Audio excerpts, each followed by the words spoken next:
ये आकाशवाणी देहरादून है। अब आप संजय सिंह से प्रादेशिक समाचार सुनिए। पहले मुख्य समाचार। टिहरी में वाटर स्पोर्ट्स कप का शुभारंभ। केंद्रीय ऊर्जा मंत्री आर के सिंह ने कहा कि टिहरी में विश्व स्तरीय कयाकिंग कैनोइंग अकादमी की स्थापना की जाएगी। उत्तराखंड लोक सेवा आयोग ने वर्ष 2023 के लिए भर्ती परीक्षा कैलेंडर जारी किया। प्रदेश में रिक्त 5,700 पदों पर होगी भर्ती। राज्य स्तरीय खेल महाकुंभ की शुरुआत कल से देहरादून के महाराणा प्रताप स्पोर्ट्स स्टेडियम में होगी। और मौसम विभाग ने हरिद्वार व उधम सिंह नगर में अगले 48 घंटे के लिए शीतलहर और कोहरे का ऑरेंज अलर्ट जारी किया है। और अब समाचार विस्तार से। केंद्रीय ऊर्जा मंत्री आर के सिंह और मुख्यमंत्री पुष्कर सिंह धामी ने आज टिहरी में एशियाई चैंपियनशिप और ओलंपिक क्वालिफाइंग के अंतर्गत वाटर स्पोर्ट्स कप का शुभारंभ किया। इस अवसर पर केंद्रीय ऊर्जा मंत्री आर के सिंह ने कहा है कि टिहरी में विश्व स्तरीय कयाकिंग कैनोइंग अकादमी की स्थापना की जाएगी। उन्होंने कहा कि खेलों को बढ़ावा देना केंद्र सरकार की प्राथमिकता है। केंद्रीय मंत्री ने कहा कि पहाड़ों में जल परियोजनाओं में अपार संभावनाएं हैं, जिसको केंद्र और राज्य सरकार मिलकर आगे बढ़ाने का काम कर रहे हैं। होगा कैनोइंग और कयाकिंग का, जिसका कि आज इवेंट है, वो ट्रेनिंग सेंटर हम लोग स्थापित करेंगे, मिनिस्ट्री ऑफ पावर स्थापित करेंगे, THDC स्थापित करेंगे। वो अंतर्राष्ट्रीय स्तर का ट्रेनिंग सेंटर होगा। यहाँ पर खिलाड़ियों को रहने के लिए कोचेज की व्यवस्था, इक्विपमेंट की व्यवस्था सभी अंतर्राष्ट्रीय स्तर की होगी। जो हमारे एथलीट्स हैं जो प्रॉमिस दिखाएंगे, उनको हम विदेश भी भेजेंगे अपने खर्च पर ट्रेनिंग के लिए। हम चाहते ये हैं कि ये कैनोइंग और कयाकिंग में हमारा देश कुछ मेडल्स लाए, उसका केंद्र बिंदु यही रहेगा। फॉरेन से भी लोग आएंगे यहाँ पर ट्रेनिंग लेने के लिए। यह एक इंटरनेशनल सेंटर हो जाएगा। मुख्यमंत्री पुष्कर सिंह धामी ने कहा कि यह पहला मौका है जब टिहरी झील में राष्ट्रीय स्तर की इस खेल प्रतियोगिता का आयोजन किया जा रहा है। मुख्यमंत्री ने कहा कि टिहरी झील को अंतर्राष्ट्रीय स्तर पर पर्यटन केंद्र बनाने का कार्य तीव्र गति से किया जा रहा है। श्री धामी ने कहा कि राज्य में नई खेल नीति लागू की गई है। उन्होंने कहा कि इस खेल से राज्य के युवाओं को अपनी प्रतिभा प्रदर्शित करने का अवसर प्राप्त होगा। वहीं टिहरी क्षेत्र में पर्यटन का विकास भी होगा। श्री धामी ने कहा कि सरकार ने नौकरियों में फिर से खेल कोटा शुरू करने की घोषणा की है।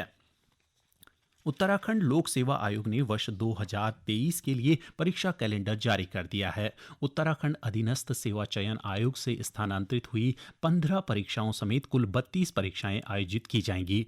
परीक्षाओं की प्रस्तावित सूची जारी कर दी गई है। नए साल में प्रदेश में विभिन्न विभागों की रिक्त 5,700 पदों पर भर्ती के लिए विज्ञापन जारी किए जाएंगे। यह जानकारी देते हुए उत्तराखंड लोक सेवा आयोग के अध्यक्ष डॉक्टर राकेश कुमार ने बताया कि नए साल में होने वाली भर्ती परीक्षाओं की जानकारी जल्द ही आयोग की वेबसाइट पर उपलब्ध करा दी जाएगी। उन्होंने बताया कि जारी कैलेंडर में संघ लोक सेवा आयोग की ओर से जारी तिथियों का भी ध्यान रखा गया है। केंद्रीय रक्षा एवं पर्यटन राज्य मंत्री अजय भट्ट ने केंद्रीय वन एवं पर्यावरण मंत्री भूपेंद्र यादव से मुलाकात कर नैनीताल और उधम सिंह नगर जिले की वन भूमि में कई दशकों से रह रहे लोगों को मालिकाना हक देने का अनुरोध किया। श्री भट्ट ने केंद्रीय वन एवं पर्यावरण मंत्री को बताया कि रिकॉर्ड में यह भूमि वन भूमि के रूप में दर्ज है, लेकिन प्रत्यक्ष रूप से यहाँ पर कोई वन नहीं है। लोग यहाँ पर कई सालों से कृषि कार्य करते आ रहे हैं और पक्के मकान बनाकर रह रहे हैं। उन्होंने सभी स्थानों का भौतिक निरीक्षण कर वास्तविकता का पता लगाने का अनुरोध किया है, ताकि इन स्थानों पर रह रहे लोगों को मालिकाना हक मिल सके। वन एवं पर्यावरण मंत्री ने सकारात्मक रुख अपनाते हुए भविष्य में अतिशीघ्र एक उच्च स्तरीय बैठक कराने का आश्वासन दिया है। केंद्रीय माध्यमिक शिक्षा बोर्ड CBSE ने 10वीं और 12वीं कक्षा की प्रैक्टिकल परीक्षाओं के कार्यक्रम की घोषणा कर दी है। यह परीक्षाएं 2 जनवरी से 14 फरवरी के बीच होंगी। इस बारे में CBSE ने विस्तृत विवरण कल अपनी वेबसाइट पर जारी किया। देहरादून के वन अनुसंधान संस्थान में पिछले कुछ दिनों से गुलदारों के विचरण को देखते हुए संस्थान को आगंतुकों के लिए 29 दिसंबर से 15 जनवरी तक के लिए बंद कर दिया गया है। संस्थान ने विज्ञप्ति जारी कर कहा है कि किसी भी प्रकार की अनहोनी से बचने के लिए यह निर्णय लिया गया है। मुख्यमंत्री पुष्कर सिंह धामी ने कहा कि लोक पर्व प्रदेश की सांस्कृतिक विरासत की पहचान है। राज्य की समृद्ध लोक संस्कृति को आगे बढ़ाने के लिए निरंतर प्रयास हो रहे हैं। मुख्यमंत्री ने देहरादून में अखिल गढ़वाल सभा और कुरुमांचल सांस्कृतिक एवं कल्याण परिषद के पदाधिकारियों से मुलाकात के दौरान ये बात कही। उन्होंने कहा कि आने वाले समय में राज्य के अन्य त्योहारों को भी भव्य रूप से मनाए जाने के प्रयास किए जाएंगे। इसके लिए सभी को सामूहिक रूप से जिम्मेदारी निभानी होगी। ये समाचार आप आकाशवाणी देहरादून से सुन रहे हैं। राज्य स्तरीय खेल महाकुंभ की शुरुआत कल से देहरादून के महाराणा प्रताप स्पोर्ट्स कॉलेज में होगी। खेल महाकुंभ को लेकर सभी तैयारियां पूरी कर ली गई हैं। आयोजन को लेकर विगत दिनों खेल मंत्री रेखा आर्य ने स्पोर्ट्स कॉलेज का निरीक्षण कर अधिकारियों को आवश्यक दिशा निर्देश दिए थे। खेल मंत्री ने कहा कि न्याय पंचायत स्तर से शुरू हुआ यह खेल महाकुंभ ब्लॉक स्तर से अब राज्य स्तर पर आयोजित होने जा रहा है। जोशीमठ नगर में हो रहे भू धंसाव को रोकथाम के लिए जिलाधिकारी हिमांशु खुराना ने भू धंसाव क्षेत्र का निरीक्षण किया और सिंचाई विभाग को अलकनंदा के किनारे सुरक्षा दीवार बनाने के निर्देश दिए। साथ ही उन्होंने अधिकारियों को जोशीमठ में ड्रेनेज प्लान के लिए जल्द ही डीपीआर तैयार कर जल्द सुरक्षात्मक कार्य शुरू करने को कहा। खेल एवं युवा कल्याण मंत्री रेखा आर्या ने देहरादून के पवेलियन मैदान में आयोजित अनुसूचित जनजाति राज्य स्तरीय ओपन पुरुष फुटबॉल प्रतियोगिता में बतौर मुख्य अतिथि प्रतिभाग किया। इस दौरान खेल मंत्री ने कहा कि बच्चों का खेल के प्रति झुकाव बेहद हर्ष की बात है। उन्होंने कहा कि सरकार आज खिलाड़ियों के लिए कई सारी योजनाएं चला रही है ताकि बच्चों को अपने खेल को निखारने में लाभ मिल रहा है। राज्यपाल गुरमीत सिंह ने लोगों से कोविड पर सतर्कता बरतने के साथ ही स्वास्थ्य मानकों का पालन करने की अपील की है। राज्यपाल ने पत्रकारों को संबोधित करते हुए कहा कि कोविड की चुनौती आज फिर से हमारे सामने खड़ी है। इस चुनौती का सामना करने के लिए सभी को तैयार रहना होगा।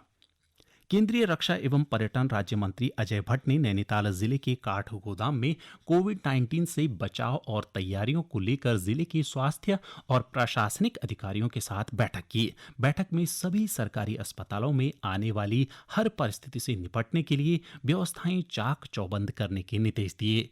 इस दौरान श्री भट्ट ने कहा कि विदेशों में कोविड के बढ़ते मामलों को देखते हुए केंद्र सरकार ने सभी राज्यों को हाई अलर्ट पर रहने की हिदायत दी है ताकि किसी भी स्थिति का आसानी से मुकाबला किया जा सके। शीतलहर और कोविड-19 महामारी की चौथी लहर की संभावना को देखते हुए कुमाऊं मंडल में डॉक्टरों की छुट्टियों पर रोक लगा दी है। कुमाऊं मंडल के आयुक्त दीपक रावत ने बताया कि अवकाश की आवश्यकता होने पर डॉक्टर जिलाधिकारी की अनुमति से अवकाश स्वीकृत करा सकते हैं। भारत बायोटेक की नाक से दी जाने वाली पहली कोविड रोधी वैक्सीन इनकोवैक अगले वर्ष जनवरी के चौथे सप्ताह से बाजार में आ जाएगी। आकाशवाणी से विशेष बातचीत में कोविड टास्क फोर्स के अध्यक्ष एन.के. अरोड़ा ने बताया कि यह नेजल वैक्सीन 18 वर्ष से अधिक आयु वाले लोगों को बूस्टर डोज के रूप में दी जा सकेगी। सरकार ने औषधियों की उच्च गुणवत्ता सुनिश्चित करने के लिए देश भर में दवा निर्माण इकाइयों का निरीक्षण अभियान शुरू किया है। इस बीच भारत बायोटेक ने इनकोवैक की कीमतों की घोषणा कर दी है। यह वैक्सीन निजी स्वास्थ्य केंद्रों पर 800 रुपये और सरकारी केंद्रों पर 325 रुपए में मिलेगी। रुद्रप्रयाग में जिला स्तरीय सड़क सुरक्षा समिति की बैठक में जिलाधिकारी मयूर दीक्षित ने कहा कि सभी अधिकारी समय समय पर हाईवे और अन्य मार्गों का संयुक्त निरीक्षण करें और चेकिंग अभियान चलाएं। उन्होंने कहा कि सड़कों में जगह जगह साइन बोर्ड लगाए जाएं और नई सड़कों का अधिकारी निरीक्षण करते हुए उसे पास कराने की संस्तुति दें। उत्तरकाशी के जिलाधिकारी अभिषेक रोहिला ने जिले के लदाड़ी में आयोजित जिला स्तरीय युवा महोत्सव में कहा कि युवा पीढ़ी को स्वामी विवेकानंद के पदचिन्हों पर चलकर उनके आदर्शों को अपनाना चाहिए। उन्होंने कहा कि स्वामी विवेकानंद ने सभी धर्मों, जातियों, स्त्री पुरुषों के समानता के लिए बेहतर कार्य किया। उन्होंने कहा कि जो टीम जिले से बेहतर प्रदर्शन कर चयनित होगी उनका चयन राज्य स्तरीय युवा महोत्सव के लिए किया जाएगा। इससे पूर्व उन्होंने स्वामी विवेकानंद के चित्र पर माल्यार्पण कर कार्यक्रम का शुभारंभ किया। और अब एक नजर आज के मौसम पर। प्रदेश में शीतलहर का दौर जारी है। उधर मौसम विभाग ने प्रदेश के मैदानी क्षेत्रों विशेषकर हरिद्वार और ऊधम सिंह नगर में अगले 48 घंटे के लिए शीतलहर और कोहरा छाए रहने की संभावना को देखते हुए ऑरेंज अलर्ट जारी किया है। साथ ही प्रदेश के ऊंचाई वाले क्षेत्रों में बर्फबारी और हल्की से मध्यम बारिश की संभावना भी जताई है। चंपावत जिले के मैदानी क्षेत्रों में दूसरे दिन भी कोहरा छाया रहा। वहीं देहरादून समेत पहाड़ी जिलों में कहीं कहीं दिन में चटक धूप खिल रही है, जबकि सुबह शाम चल रही सर्द हवाएं लोगों की परेशानियों को बढ़ा रही हैं। इस बीच हरिद्वार और ऊधम सिंह नगर जिला प्रशासन ने शीतलहर और कोहरे के चलते आज और कल सरकारी और गैर सरकारी स्कूलों के साथ ही आंगनबाड़ी केंद्रों में 2 दिन का अवकाश घोषित किया है। उधर बागेश्वर जिले में शीतलहर के चलते 31 दिसंबर तक आंगनबाड़ी केंद्रों में अवकाश घोषित कर दिया गया है। और अंत में मुख्य समाचार एक बार फिर।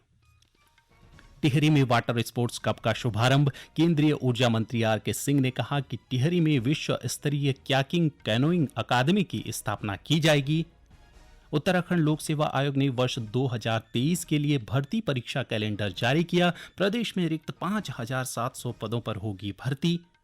राज्य स्तरीय खेल महाकुंभ की शुरुआत कल से देहरादून के महाराणा प्रताप स्पोर्ट्स स्टेडियम में होगी। और मौसम विभाग ने हरिद्वार व ऊधम सिंह नगर में अगले 48 घंटे के लिए शीतलहर और कोहरे का ऑरेंज अलर्ट जारी किया है। इसी के साथ प्रादेशिक समाचार समाप्त हुए। नमस्कार।